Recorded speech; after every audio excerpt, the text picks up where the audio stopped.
شہباز صاحب، میں آپ کو سیریسلی بتا رہا ہوں کہ شہباز صاحب سے جب میں نے کہا کہ سر پیٹرول کی پرائز بڑھانی، انہوں نے کہا میں نہیں بڑھانے دوں گا. میں کہا سر بڑھانی بہت ضروری ہے. انہوں نے کہا اچھا تم غریب لوگوں کو پہلے کمپنسیٹ کرو گے تو پھر بڑھائیں گے. So we came up with a plan and I said sir ایک مہینے کے لیے کر دیتے ہیں. سیریسلی ایک مہینے کے لیے کرنی، پورے سال کے لیے کرو گے. اور اللہ تعالیٰ کی مہربانی سے 7.3 ملین بسپ کے ریسیپینٹس ہیں. ہم اللہ تعالیٰ کی مہربانی سے 14 ملین پاکستانیوں کو، وچ از 1/3 آف پاکستانی، 8.5 کروڑ پاکستانیوں کو ہر مہینے اسٹائپنڈ دیں گے انشاءاللہ اگلے پورے سال کے اندر. 2,000 روپے per month. This is targeted subsidies to the poorest of the poor. اور ہم نے ایک نیا نمبر نکالا ہے، telephone number 786. We don't need people to call but we need people. جو بھی ہمارے بہنیں میسج کرنا چاہتی ہیں اس پہ میسج کریں اپنا شناختی کارڈ نمبر. 40,000 روپے سے آمدن جس بھی ہماری بہن کی کم ہے تو اس کو ہم فوراً دے دیں گے. اور پہلے یہ سجیشن آیا تھا کہ موٹر سائیکل اونرز کو دے دیں. پھر اس کے بعد ہم نے یہ سوچا کہ بہت سارے ڈومیسٹک ورکرز ہوتے ہیں، دوسرے لوگ ہوتے ہیں جن کے پاس گاڑی بھی نہیں ہوتی ہے، موٹر سائیکل بھی نہیں ہوتی، معاف کیجیے گا. تو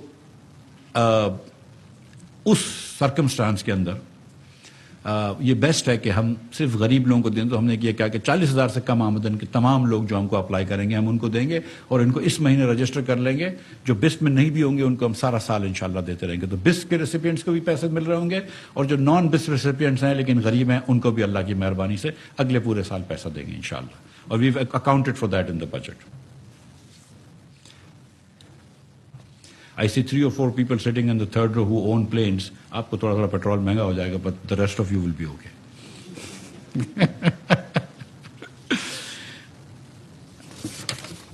Then I want to talk about issues with our economy. اور یہ آپ سب جانتے ہیں.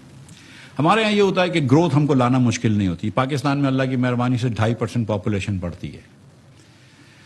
Because population increases by 2.5%, we very quickly get growth. 4-5% growth lena is not that difficult, really is not. And you can see this. But what happens is that the minute we have 2.5, 4.5, 5% growth, we run into a current account deficit issue. Every time. We run into a current account deficit issue. And this has happened over the years. Musharraf صاحب کے زمانے میں اگر آپ کو یاد ہے 2007-8 کے اندر کرنٹ اکاؤنٹ ڈیفیسٹ 8.1% تھا جی ڈی پی کا. وہ تاریخ لوگ بھول جاتے ہیں اور ہمارے کچھ سوشل میڈیا پہ لوگ سمجھتے ہیں کہ مسلم لیگ نیون نے سب سے زیادہ کرنٹ اکاؤنٹ ڈیفیسٹ کیا تھا. تو میں یاد دلانا چاہتا ہوں کہ نہیں، مشرف صاحب کے زمانے میں 8.1% جی ڈی پی کا کرنٹ اکاؤنٹ ڈیفیسٹ تھا. اس سال بھی مشرف صاحب نے پیٹرول کی پرائس نہیں بڑھائی تھی جب 2008 کے اندر پیٹرول بڑا مہنگا ہو گیا تھا. And then People's Party came and had to deal with that current account deficit issue. Naved Qamar is nodding because he suffered through that. Why does it happen? اور یہ تھوڑا سا انپاپولر اوپینین ہوگا but let me try this out. Because ہمارا model of growth is imperfect. ہماری imagination بہت کم ہے. میں سچی بات بتاؤں کہ دیکھیں جو فائنانس منسٹرز آتے ہیں وہ آپ جیسے لوگوں سے، ویل ہیلڈ لوگوں سے، صاحب ثروت لوگوں سے ملتے ہیں. اور ہمارا ماڈل آف گروتھ یہ ہے کہ ہم سیٹھوں کو اور امیر کرتے ہیں کہ فیکٹریاں لگے، مینوفیکچرنگ لگے، اس کے بعد کسی کو نوکری ملے. وہ جب ہم کر رہے ہوتے ہیں تو اس کے اندر ہمارا امپورٹ بڑھ جاتا ہے کیونکہ ہمارے بزنسز کا بھی اور ہمارے پرسنل کنزمپشن کا امپورٹ باسکٹ بہت بڑا ہے. ہمارے پاس ٹوٹل کنزمپشن باسکٹ میں امپورٹ بہت زیادہ ہے.